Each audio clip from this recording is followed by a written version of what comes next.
তোমার জন্য ছোট্ট উপহার। এমনি জিনিস না কিন্তু দারুন, আমরা এটা প্ল্যানিং করেই রেখেছিলাম।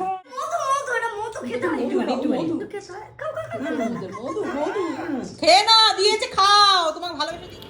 হ্যালো এভরিওয়ান, তো চলে এসেছি আবার একটা মিনি ব্লগ নিয়ে। মার জন্য ছোট্ট একটা সারপ্রাইজ অপেক্ষা করছিল। এগুলো কিন্তু আমাদের কিছুই জানা ছিল না।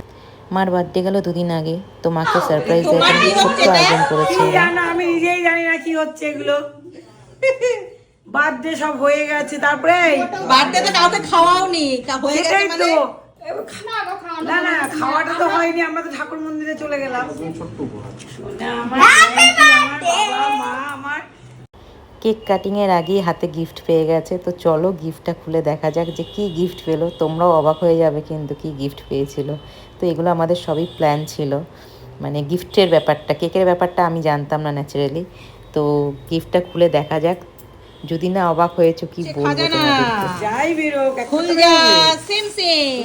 সিমসিম। ওয়াও, আমি এখন দুধ খাবো, বদলে করে না জল খাবো কি গলায় ঝুলালে বলে বের করো কি গিফট দিয়েছে তোমার জন্য। আমি গলায় ঝুলাবো তো, এটা মিল্টনে গলায় ঝুলাবো এবার। এটা উল্টো গিফট করেছে।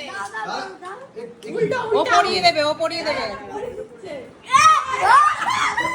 গিফটটা হেভি সুন্দর, মিল্টনের, এমনি জিনিস না কিন্তু দারুন, আমরা এটা প্ল্যানিং করেই রেখেছিলাম। দেখো তো না, দেখো দেখো এরা যে এসব করবে আমি কি জানি। হ্যাঁ দেখো, বসো বসো বসো।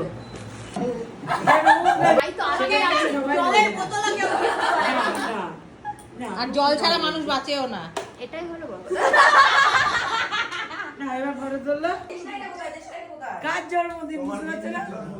ওই যে বলছে তোমার গিন্নির জন্মদিন। হ্যাপি বার্থডে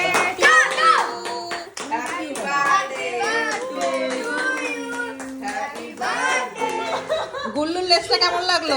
ওর লেগটা খুব ভালো। দাঁড়া গুল্লু, আমার বাচ্চার তুমি একটু খাও, তুমি একটু খাও। এটা মধু খেতে হয়। মধু খেতে হয়। খাও খাও খাও। খেয়ে না দিয়েছে, খাও, তোমার ভালোবেসে দিচ্ছে। আমি তুমি খাও, না খাইয়েছো, তুমি খাও।